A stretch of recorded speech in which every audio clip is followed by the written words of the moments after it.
السلام علیکم ورحمۃ اللہ وبرکاتہ نحمدہ ونصلی علی رسولہ الکریم اما بعد اعوذ باللہ من الشیطان الرجیم ربی اعوذ بک من ہمزات الشیاطین واعوذ بک ربی ان یحضرون۔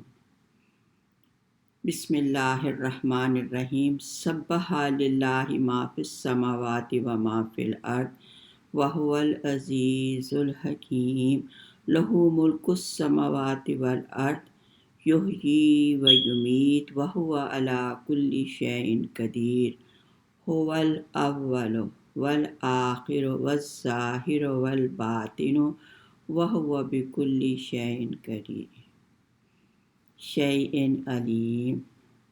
سفر کے مہینے میں سید کائنات کی شہزادیوں کے ظلم و ستم اور مشکلات کی تکلیف کا سن کر دل خون کے آنسو رونے لگتا ہے۔ مجلس کا اہتمام ہے زینب کے نام سے، زندہ وفا کا نام ہے زینب کے نام سے، زینب ابو تراب کی زینت کا نام ہے، زینب علی کے خون کی طہارت کا نام ہے۔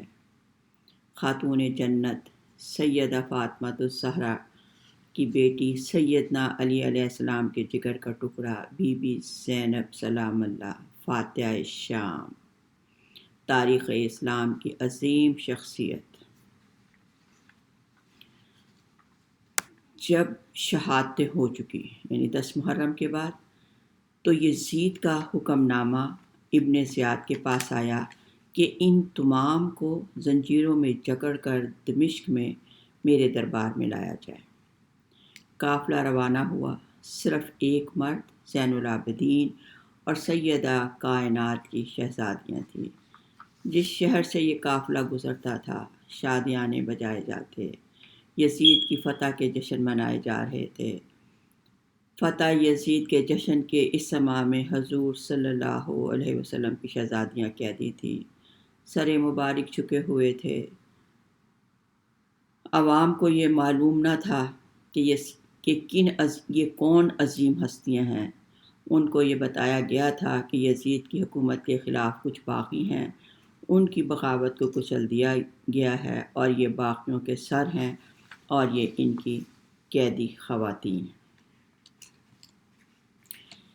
بی بی زینب کی عصمت، ان کی جرت پر سلام ہے۔ کوفہ میں عبداللہ بن زیاد کی گستاخیوں کا جواب، یزید کے دربار میں اپنی حقانیت اور امام زین العابدین کا یزید کے ہاتھوں سے بچا لانا آپ کا ایک اہم کارنامہ ہے۔ میدان کربلا میں تمام قریبی رشتہ داروں کو، بچوں کو، بیٹوں کو، بھائیوں کو شہادت کے بعد تنہا خیموں میں غموں کا پہاڑ اٹھائے بیٹھی ہیں۔ نہ شکوہ ہے، نہ شکایت ہے، صبر کا دامن مضبوطی سے تھام رکھا ہے۔ اللہ کی رضا پر اس قدر راضی ہیں کہ اپنے تمام شہداء کی قربانیوں کی قبولیت اور درجات کی بلندی کے لیے دعا کر رہی ہیں۔ اللہ اکبر۔ قیامت کی اس رات میں بھی بی بی زینب سلام اللہ نے نماز تہجد قضا نہ کی اور نہ ذکر و افکار میں کمی دی۔ الحمدللہ، کتنی عظیم حیثیت ہے، شخصیت۔ یزید کے دربار میں سیدہ زینب کا خطاب جرت، بہادری اور حق گوئی کی مثال ہے۔ یزید نہایت متکبرانہ انداز میں اپنے تخت پر بیٹھا ہوا تھا۔ اس کے دربار میں خوشی کا سماں تھا، جہاں شام کے بڑے بڑے سردار اور دوسرے ممالک کے سفیر جو تھے وہ موجود تھے۔ یہ ہزاروں کرسی نشین اللہ کے رسول صلی اللہ علیہ وسلم کی بیٹیوں کا تماشا دیکھنے کے لیے جمع تھے۔ ایک سپاہی نے سونے کی تشت میں جس میں سید الشہداء کا سر مبارک رکھا ہوا تھا یزید کے سامنے رکھا۔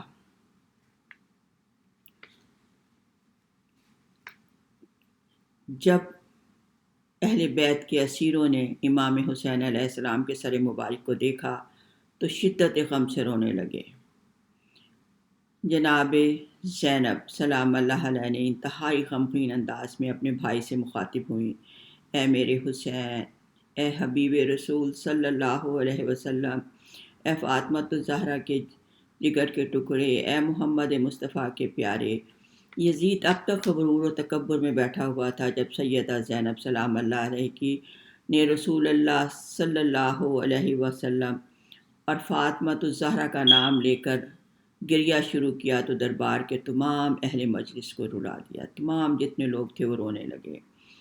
یزید درباریوں کی توجہ ہٹانے کے لیے اس نے ایک چھڑی اٹھائی اور امام حسین علیہ السلام کے دندان مبارک پر مارتے ہوئے وہ اشعار پڑھے جس میں واقعہ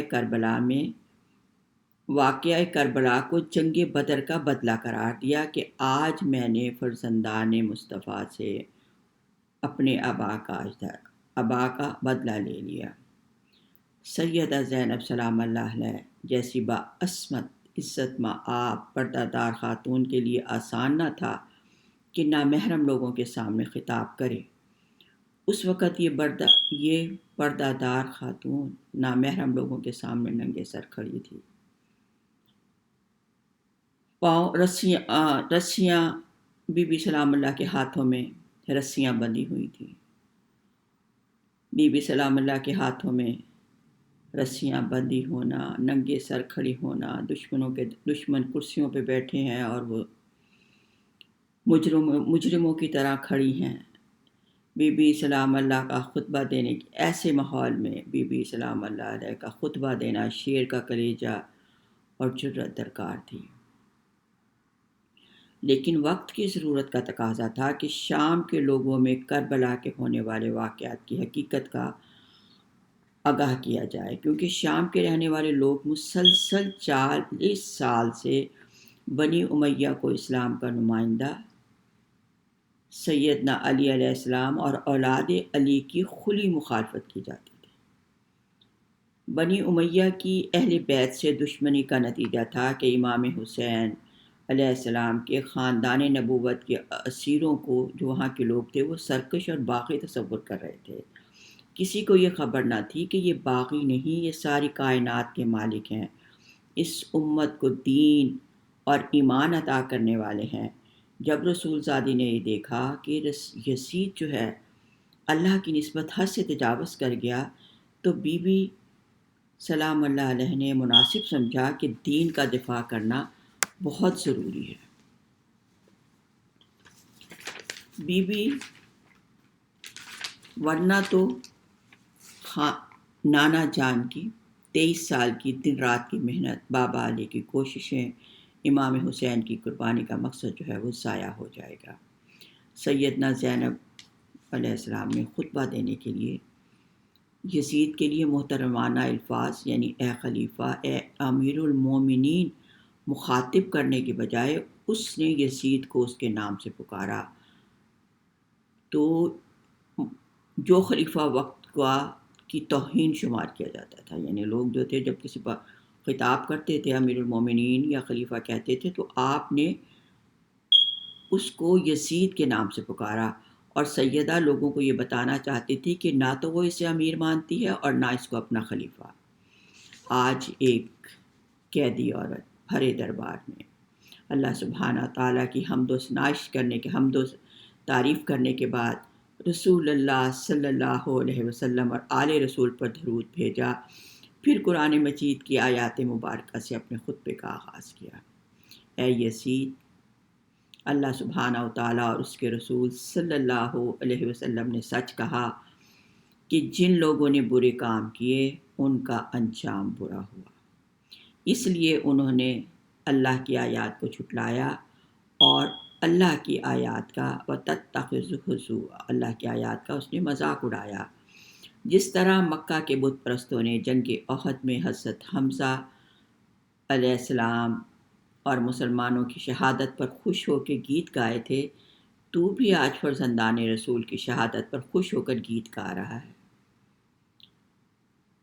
مجھے تمہاری نہ تعجب ہے اور نہ تمہاری بدکاریوں پر حیرت ہے، بھلا ایسے شخص سے کس بھلائی کی امید رکھی جا سکتی ہے جس کے دادی نے شہید کا جگر چبا کر چھوڑ دیا تھا، جس کے دادا نے سید الانبیاء صلی اللہ علیہ وسلم کے ساتھ جنگ کی تھی۔ یزید قرآن مجید کو مانتا تھا، اس لیے بی بی نے قرآن مجید میں اس آیات کی طرف متوجہ کیا۔ یہ آیات عاد و سمود کی بدترین انجام کو ظاہر کرتے ہیں، یعنی ان آیات میں جس میں سمود کے اور عاد کے عذاب کا ذکر تھا، تاکہ یزید تیرا انجام بھی انہی جیسا ہوگا۔ یعنی آپ نے ان آیات کی تلاوت کی تھی تاکہ اسے کیونکہ عربی زبان تھی، اس کے قرآن کو سمجھتا تھا۔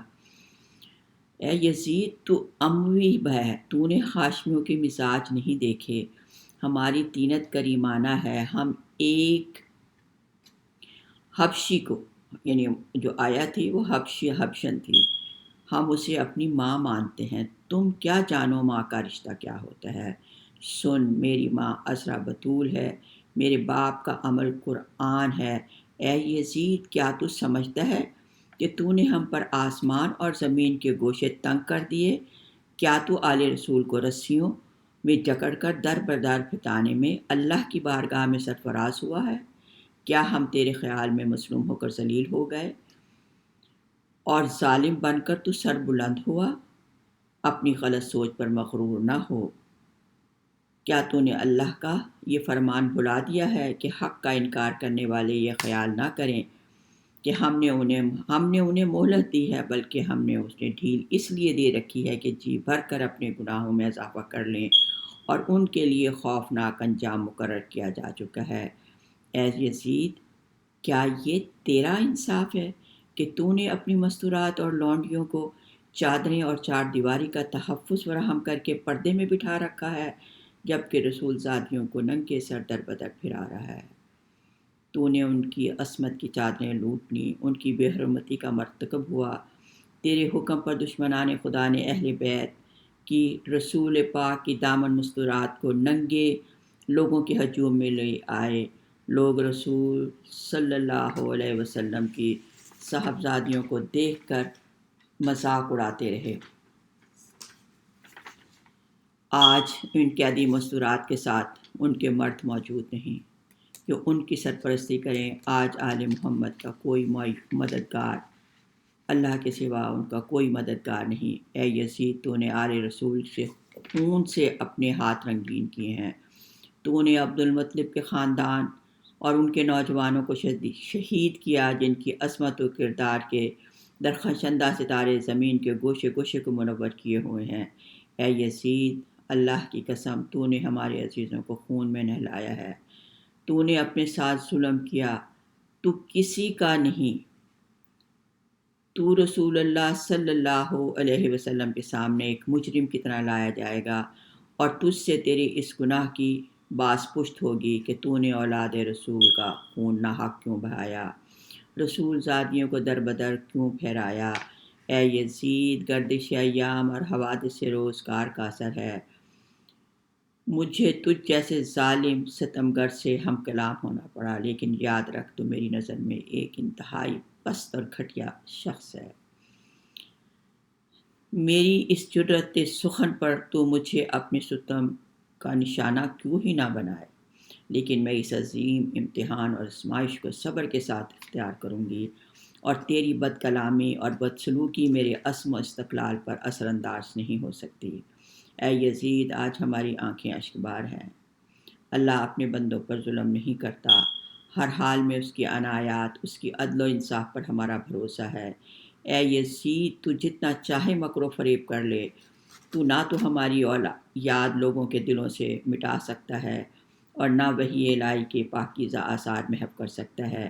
تو نے جس گھناؤنے جرم کا ارتکاب کیا ہے، اس کا بدنما داغ اپنے دامن سے دھو نہیں سکتا۔ تیری زندگی کے چند دن باقی ہیں، تیرے سب ساتھی تیرا ساتھ چھوڑ دیں گے۔ ہم خدائے قدوس کی بارگاہ میں شکر گزار ہیں، جس نے ہمارے امام حسین کو شہادت اور رحمت کی نعمتوں سے نوازا۔ ہم باقی سب افراد کو اپنی عنایتوں سے نواز دے۔ بے شک اللہ رحیم ہے، ہمیں صرف اور صرف اللہ کی ذات پر بھروسہ ہے۔ بی بی زینب نے اللہ کے ایک دلیر سپاہی کی طرح کربلا میں خاندان رسول کو سنبھالا، ان کا مقدمہ پوری دنیا میں رکھا۔ وہ شہر شہر جاتی اور واقعہ کربلا کو بیان کرتی، جو زبان در زبان عوام میں مستقل ہو جاتا۔ حضرت امام زین العابدین کی بیماری میں بی بی زینب سلام اللہ امام حسین کی خاص نائب تھی۔ شریعت کے مسائل میں لوگ آپ سے رجوع کرتے تھے، آپ لوگوں کو کہا کرتی تھی ہر معاملے میں اللہ سے مدد مانگو، ہر نعمت ملنے پر اللہ کا شکر ادا کرو، ہر آفت آنے پر اللہ سے مدد مانگو۔ سلام ہو بی بی کی عصمت پر۔ آج ہم کربلا کے واقعات سن کر اپنے ایمان کی تجدید کرتے ہیں۔ سلام ہو بی بی کی اسیری پر، سلام ہو آل رسول پر جس نے ہر سختی اور ظلم برداشت کر کے اسلام کو ہم تک پہنچایا۔ اللہم صلی علی محمد وعلی آل محمد کما صلیت علی ابراہیم وعلی آل ابراہیم انک حمید مجید۔ اللہم بارک علی محمد وعلی آل محمد کما بارکت علی ابراہیم وعلی آل ابراہیم انک حمید مجید۔